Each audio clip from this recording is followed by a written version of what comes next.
What is going on, guys and gals? Today is a different video. I'm definitely not filming the same as the same day as the last videos because this time, bubbly, blackberry. It's different. The other two were cherry. Okay, this is blackberry, and I'm wearing. Hang on a second.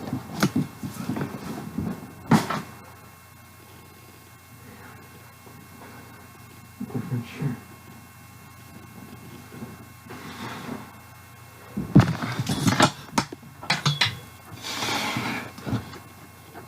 It's a different day because today I'm wearing a Jurassic Park shirt. Okay, we know it's a different day. It's not the same day because last week I was wearing a bacon shirt. Okay, and this is different bubbly. Okay, and this time the door was closed because last week the door was open. So it's a different, not filming them all on the same day. Okay,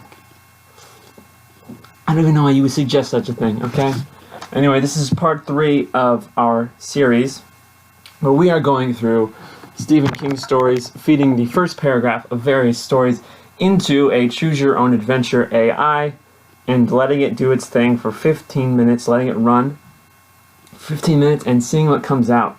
Today we are doing Salem's Lot and the favorite one so far of mine, Revival. We'll start with Salem's Lot and we'll end with the best one, obviously. And, yeah, so we kind of talked about this AI before in previous videos, but sometimes it can be pretty good. Like we did The Stand in the first video, it was quite good. And we're going to do Revival at the end of this video, which is the best one of the 6 we did. But sometimes it can get really repetitive.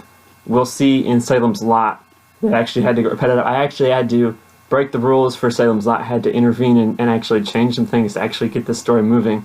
I'll point those out as we go through. But sometimes it can be really good, sometimes it's really repetitive.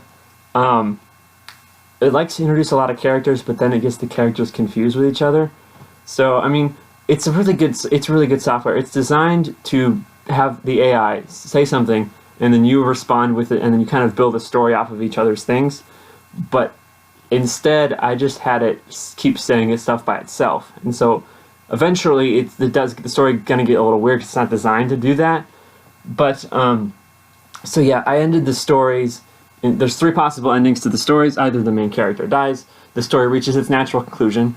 We saw that in The Stand in the first video, and we will see this at the end of this video in Revival. Or we let it run for 15 minutes, and then we just stop it at 15 minutes. That happened a couple times last week.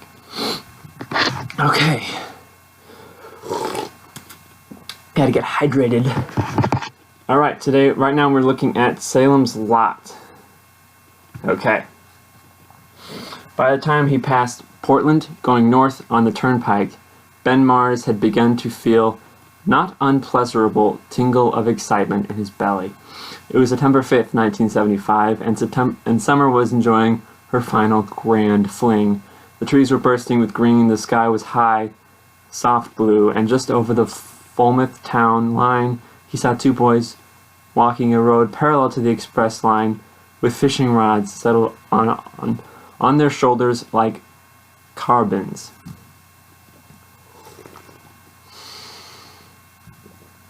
I believe that's the end of the first paragraph of the story, and now this is where the AI picks up. He knew they must have been from Boston or New York, but he couldn't tell them apart.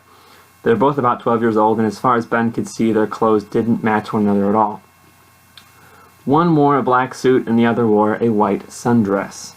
The first boy looked up when he noticed him, then turned away without saying anything. "I'm sorry," Ben said. "What's your name?" asked the boy who wore the black suit. "Ben. My name is Ben Mars." So, see, it confuses the characters already. The boy and the man are both named Ben Mars. "My name's Ben Mars," said the boy. Then he added, almost shyly, "This is my brother Steve." For a moment there was silence. "We're going to see our Aunt Honora," said Ben quickly. "Did you just have a baby?" asked the black-suited boy. "Yes, a boy." "A boy," both boys spoke at once. And the white-suited boy, now he's wearing a suit. He was wearing a dress, but now it's a white suit. Said, "I have an older brother, 3 years old. His name is Steve. Do you have a sister?" "Yes, her name is Mary. She's 2. "My father was away in the army," said the black-suited boy. "My mother works in a shoe factory. Do you have a job?" "I'm a carpenter." "I have a hamster named," said the white-suited boy, and then he stopped. He looked at Ben in confusion. "What's your job?" "A carpenter." "I have a dog, a little white terrier," said Ben. "Her name is Queenie." The 2 boys walked slowly alongside the car.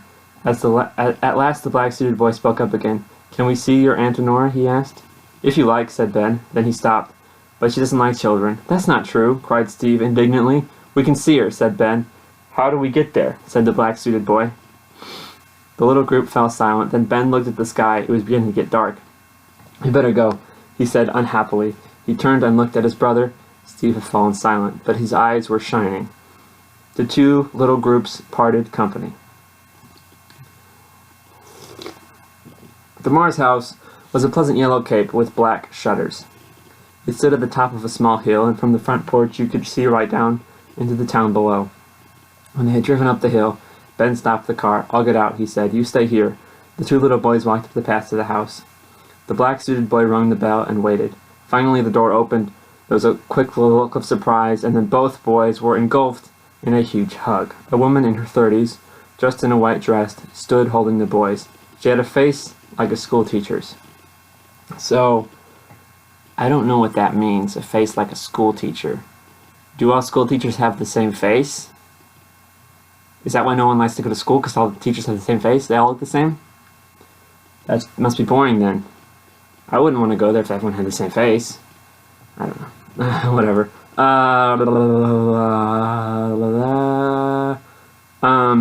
The 30s, she had a face like a schoolteacher's and thick black hair in a bun. "You must be Ben and Steve," she said. "I'm Honora." So, Honora, as you will soon find out, is completely off her rocker. She is incapable of having a conversation, and so the two times I had to intervene in this story were both with Honora, and I'll point them out when they should come up, but just be prepared, she is completely insane. She led the boys into a small room off the hall and made them sit on two folding chairs. "Now," she said, "tell me everything." The two little boys launched into an account of everything that had happened to them since they left Boston. When they had finished, Honora said, "What day is it today?" "It's August 1st, said Ben. She looked at him thoughtfully, then looked at Steve. "August 1st, she said. "That's strange." The boys looked at her blankly. "It's my birthday," said Honora. "Today is my 31st birthday." The two boys looked at each other, then Ben asked, "Are you and your Aunt Honora sisters?" "We're twins," said Honora. So Honora and Aunt Honora are sisters. So both twin sisters have the same name. That's really confusing. I knew a girl one time whose name was Victoria, and her older sister's middle name was also Victoria. And that's very bizarre, too. So, yeah. It's a weird thing to have the same name. I don't know why. What's wrong with your parents, Victoria? What's going on? August 1st, that's strange. Today's my 31st birthday. "We're twins," said Honora. "You're not," began Ben, then he stopped. "How come you're not wearing a ribbon in your hair?" he asked. "Oh, it's because I haven't gotten around to getting a haircut yet," said Honora. She looked at the boys thoughtfully. "Do you know how old you are?" she asked them. "I'm 5, said Ben. "I'm 6, said 3. "How come you got an older brother who's 3 years old, then, if you're 6? "Come on, Ben, what are you doing?" "You're not supposed to know how old you are yet," Honora said. "You're supposed to ask your Aunt Honora." She looked at the boys seriously. "Do you know how old you are?" she asked them again. "I'm 6, said Ben. "I'm 31, said Honora. She paused. "That's old enough to have a birthday. You're not supposed to know how old you are." She's repeating herself again. And that's not even the worst of it. She paused again. "How old do you think you are?" 21, said Ben. "I'm not sure. I'm not sure, said Honora. "I was born on January 1st, but I'm not sure if I was born the same year or the next year. Maybe I'm older than you." She paused again. "Now I have to think of something else to tell you. Something that happened to me last night." She paused as if trying to remember. "Oh yes, last night I cut my hand." She held up her hand to show a deep cut under the middle finger. "I don't remember doing that. Where was I?" The two little boys looked at her expectantly. "Oh yes, last night I cut my hand." She held up her hand again. "Where was I?" she asked to the boys. This is where it gets crazy. She can't. "You were telling us about how you cut your hand." "Oh yes, where was I?" "You were telling us about where you cut your hand." "You were showing us the cut on your hand," said Ben. "Oh yes, I was. Now I have to think of something else to show you. Something that happened to me last night." She paused as if trying to remember. "Oh yes, last night I cut my hand." She held up to show a deep cut under the middle finger. "I don't remember doing that. Where was I?" The little boys looked at her expectantly. "Oh yes." And I had to throw in that she was bitten by a clown just to try to change it up because it was repeating itself. "I was bitten by a clown," she said. "An evil, nasty clown." "No," cried Ben. "I'm telling you the truth," said Nora. "The clown was under my bed," she said. "I wasn't scared because I know scary things can't hurt me."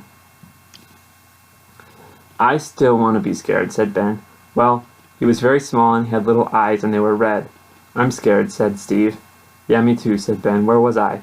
You were telling us about the clown, said Steve. Oh yes, where was I? You were telling us about the clown, said Ben. You said he was under your bed. I told you he was under the bed, said Nora. Now I have to think of something else to show you. Something that happened to me last night. The clown was a very ugly monster, she said, and he was mean. He was hiding under the bed, and when he saw me, he jumped out and grabbed my feet. But I couldn't cry. I didn't cry. I didn't scream. I was too scared, but I didn't cry out because if I had screamed, then the monster wouldn't have known that I was afraid. And if he knew I was afraid, he would have hurt me more. But I didn't cry out. I'm still scared, said Steve. Yeah, me too, said Ben. Where was I? You were telling us about the monster, said Steve. Oh yes, where was I? You were telling us about the monster, said Ben. You said he was ugly. And this is when I had to give Nora a heart attack just to keep the story moving. So Nora had a heart attack. She was found dead in her room a few weeks later. Post-mortem concluded that the cause of death was a heart attack, but the exact time of death wasn't known. It was the clown that killed her. The clown's name was Chuck. Chuck likes to kill. He kills Nora because she was kind to him. He kills Ben because he told the truth. He kills Steve because he was scared. He'll kill you if he gets the chance. He's still under the bed. Maybe he'll kill you too. You're not sure what to do. You can't sleep. You're too scared, so you'll wait until morning, and then you can't finish the sentence. Please help me. You close the letter and slip it into an envelope before finding a pen and writing your return address on the back. You lick the envelope before sticking it under your door. Dear future me, you finish the letter before sitting back to wait. You don't have to wait long before the morning arrives and you wake with a start. You jump out of bed and head to the mirror, staring at your pale reflection. Your reflection stares back but says nothing.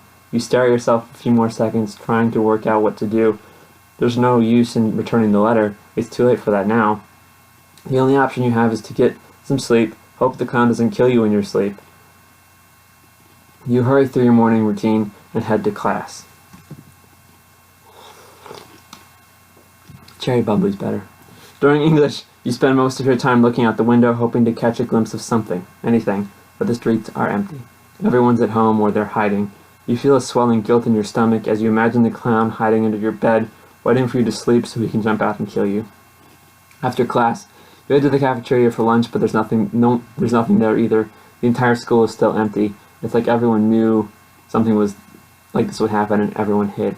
So apparently you're just at school, but no one's there, so maybe you're insane, I think. Or you took an English class, but no one was there. You go to the library after that and hope that you'll find something that can help you. But all the books are the same. There's nothing in any of them that can help you. Not even a how-to guide. Every library should have a how-to guide on to kill clowns. How-to guide. You spend the next few hours looking through the internet but come up with nothing. You try to find any sort of urban legend about clowns killing people, but nothing relevant turns up. That's not true. By nightfall, you're exhausted. You head to the bathroom and try to wash your face, but you start crying instead. Why did this have to happen? This isn't fair.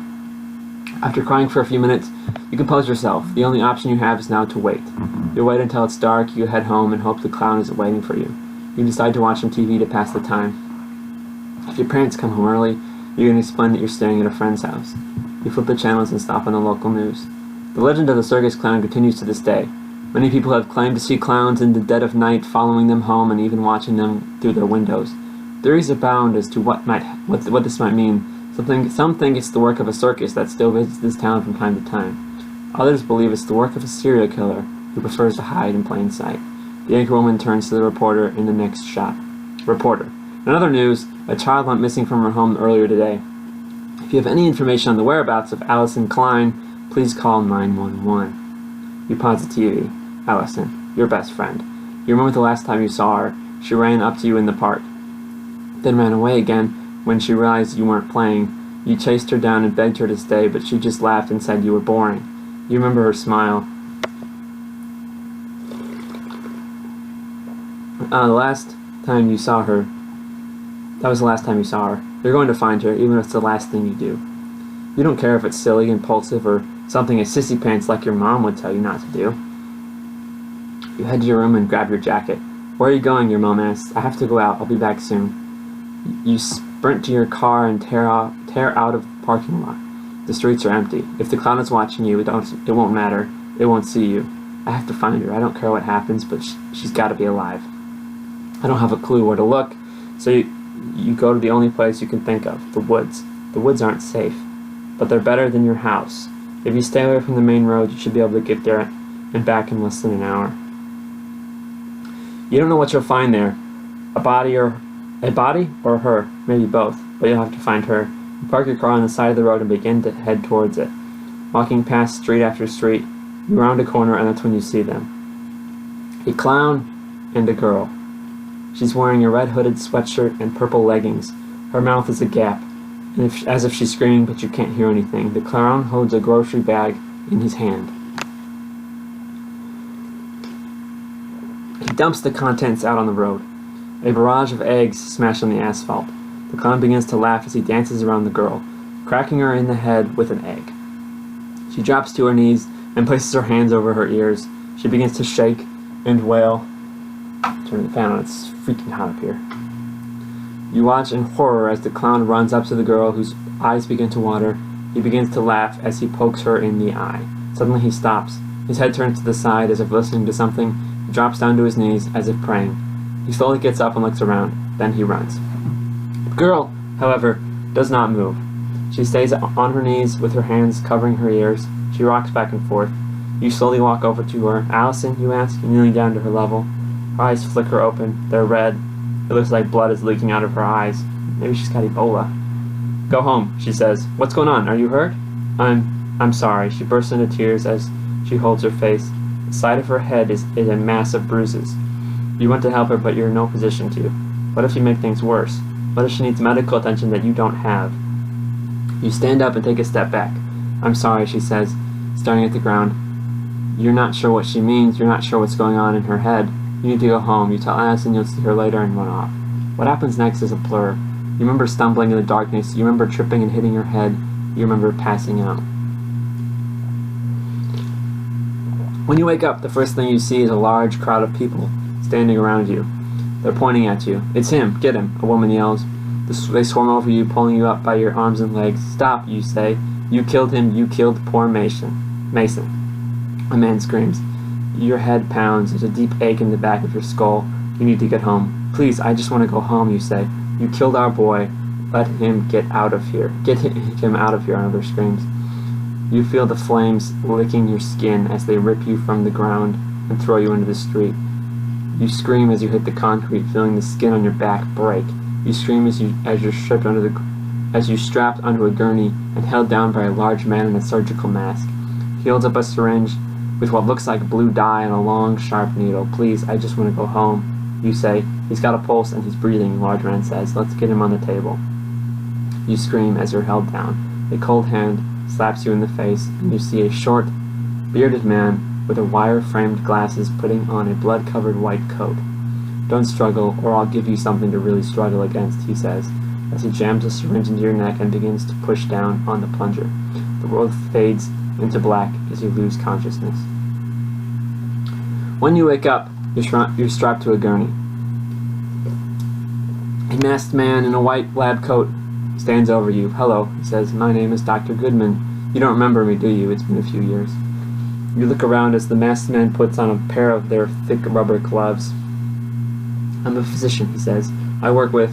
The masked man stabs you in the throat, and you feel the life drain out of your body. You gasp for breath that doesn't exist. "I'm sorry about this," Dr. Goodman says, "but I've had to do it before. Now, I'm going to take a blood sample, and then you'll be getting a spinal tap. This will hurt a little. After that, you'll be fine." The needle penetrates your skin, and blood squirts out. You want to stop it from happening, but your body doesn't let you. It feels like a hot prick. "Here," Dr. Goodman says, I've taken a blood sample, and the spinal tap is already running. If you could just sign here, stating that I have gave you a spinal tap, that would be great." You look up at him as he points to the page. "Just right here, and I will give you the spinal tap." "That'd be great." You take the pen he gives you and write down your name. "Thank you," Dr. Goodman says. "Do you know where you are?" Dr. Goodman asks, "or who I am?" You try to say Mason's name, but only manage to get out a pained sigh. "Let me guess. The funny man with the drug problem?" Dr. Goodman asks. You take a deep breath and try to stay conscious. "How did it go?" Dr. Goodman asks. "The operation." You try to speak, but you can only cough up blood. "He's still not awake," a voice says. "You did what I had to do," Dr. Goodman says. "I'm sure his parents will understand." A young woman in a white lab coat walks into the room. The spinal tap, she asks. I did it, Dr. Goodman says. He's lost a lot of blood and he's probably in a coma, but I did what I had to do. What is his vitals, the woman asks. Heart rate and blood pressure? 150 pulse and 130 BP, Dr. Goodman says. He's intubated on a chemo drip. If it gets worse, we can intubate him again and give him more drugs. For now, we just have to wait. What is his identity, the woman asks. In a hurry. Any family? I don't have that information, Dr. Goodman says. His name is Brian, and he was brought in by the police. I can look up his file if you want. No, it's okay, she says. What is his history? I can't find any history on him, Dr. Goodman says. He was just brought in, His file needs to be updated, the woman said. Can you do that? He needs a social security number, birthday, and all that stuff. Also, change his condition for the police report to anonymous found, and add an entry for him being brought in. What's the last time you did this paperwork? Yesterday, Dr. Goodman says. Would you stop asking me questions for a moment and just focus on the patient? I'm sorry, Dr. Goodman says. My mind is just racing with all the things I have to do. That's all right, the woman says. I'll take it from here. I'm Dr. Mole, head of the psychiatric unit. You did the spinal tap, right? Yes, Dr. Goodman says. Then you can go, Dr. Mole says. I'll take care of the rest. Thank you, Dr. Goodman says, turning to go. And thank you, sir, a voice says. You look up and you see the man with the dark tan and black hair wearing a white coat standing beside Dr. Mole. For saving my son, thank you. Dr. Goodman nods his head, quickly walks out of the room. I'm Dr. Mason, head of the psychiatric unit. You're who, you ask. I'm the head of the psychiatric unit, Dr. Mason says. I was the one that brought your son in. You stare at him and he stares back. He doesn't look familiar. You don't look familiar, you say. I don't, Dr. Mason says. I got here this morning, but I work with Dr. Mole every day. Oh, you say, how is he? His condition is deteriorating, Dr. Mason says.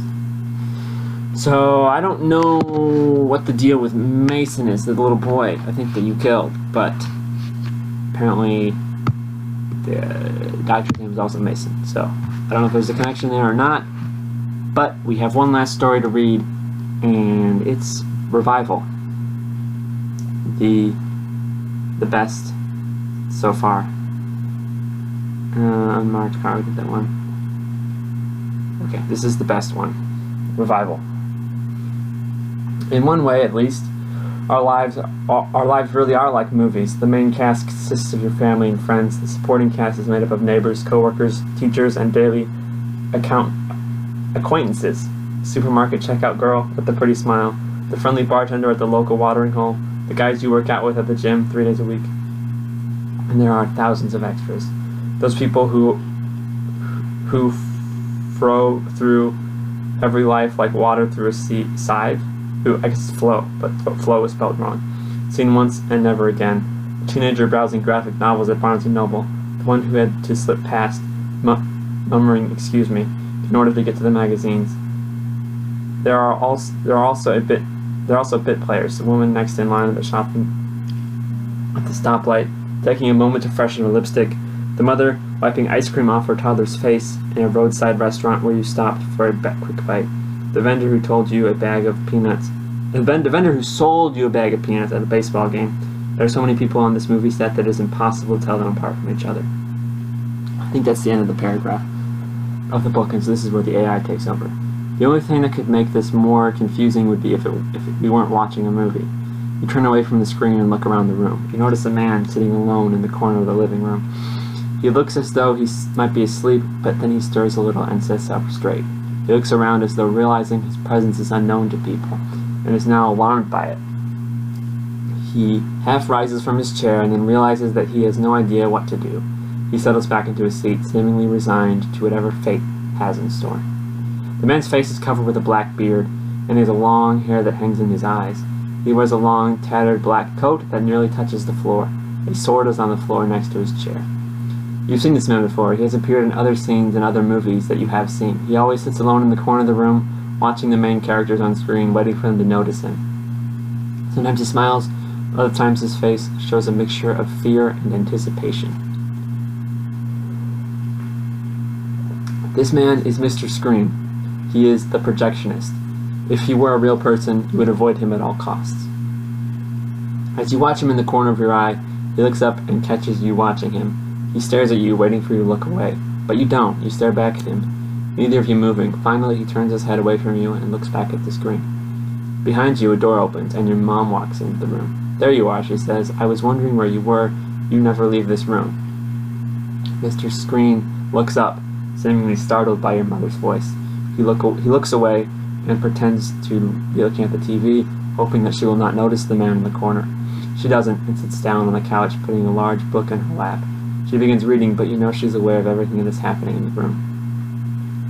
You can feel her eyes on you, drilling into your head. The character walks on screen holding a weapon. You know this scene. You've seen it thousands of times. This is the scene where the hero finds the first clue in his quest, the note that tells him where to go next. You look away from the screen and look at your mom. You wonder if she's really watching the movie or if she's studying you. "You didn't do your chores," she said. "Shame on you. Do your chores, guy. And your chores until the end of the movie. You're on chores until the end of the movie." You try to think of a way out of the situation, but there isn't much you can do.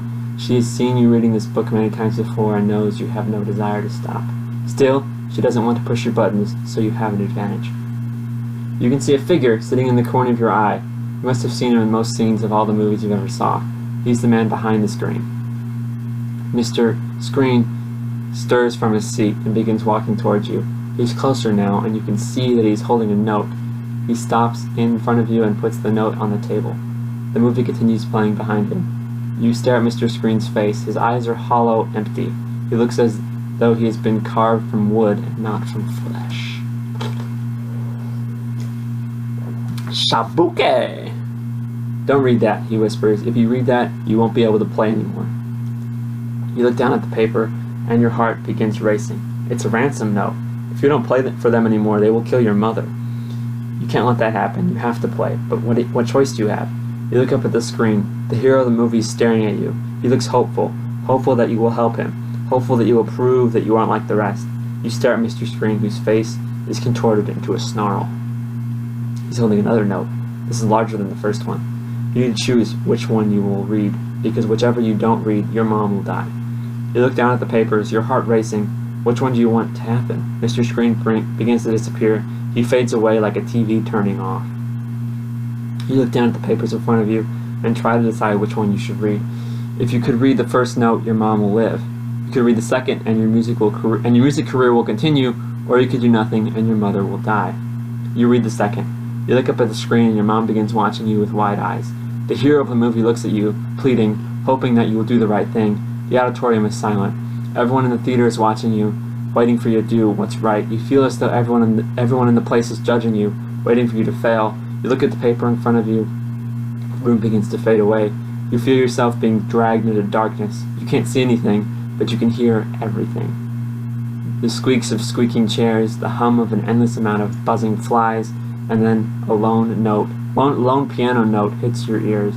You look down at the note and read it. Your mom begins watching the movie, smiling at you. The hero smiles back, his eyes filled with hope. "What do I do?" you ask. "Play the last note," your mom replies. You reach your hand down to the piano and begin playing the last glorious note, the one that you played for all those people at the party, the one that you never wanted to stop playing. The note seems to stretch on forever. Your fingers ache from holding the keys for so long. Your arms, your legs, your entire body hurts, but you finish it. You sit there, exhausted, but then a new thought enters your mind. What if you had chosen the first option? What would have happened? You don't want to think about it, but the pictures in your head make you want to vomit. So you decide to put those images out right now, right here on this page. Your mom would have died. That much is certain. And you wouldn't have had that giant hole in your heart. But you wouldn't have played that last note. The world would have gone on, but your soul wouldn't. And neither would this story. But the story continues, as all good ones do, as all good stories do. So please, see this to its satisfying end. The end. So that one out of the 6 we did was my favorite. I like that. It's the opening paragraph from Revival Stars. It talks about like a movie, how life's like a movie, but then like there's a character watching the movie, but then the characters in the movie can watch him too, and it's like stuff totally wild. But still, out of the 6 we did, it's probably my favorite. So if you want to do more, like the video, like the other 2 videos, comment, whatever. I really want to do some other King stories like The Shining, Doctor Sleep, Pet Sematary, maybe even Misery. So we'll see how that goes. Yeah, I was supposed to do I'm working on some other videos right now. Maybe they're already out at this point. I'm working on a Nightwing video, an MCU video, another Stephen King video. It's actually more like, I don't want to say academic, but it's a lot more in depth with the lore of his books, I guess you could say. So yeah, we're working on a lot of different things right now. And there's also whatever videos Mike does. He does like 2 or 3 videos a week, I think. So if you're interested in any of that stuff, make sure you're subscribed to the channel. Leave a comment on which story you'd like me to do next. And yeah, make sure to write the video. You can check out our Facebook group, Casual Experts. We're on Instagram, Comic Book Fans. We also have a Patreon if you want to contribute. We are working on getting some Patreon exclusive content. I'm not sure if that's up yet. We're having some trouble with that, but hopefully it will be by the time you see this video. Hopefully it'll be up. Either way, the link to the Patreon will be in the description. And I don't know how to end a video.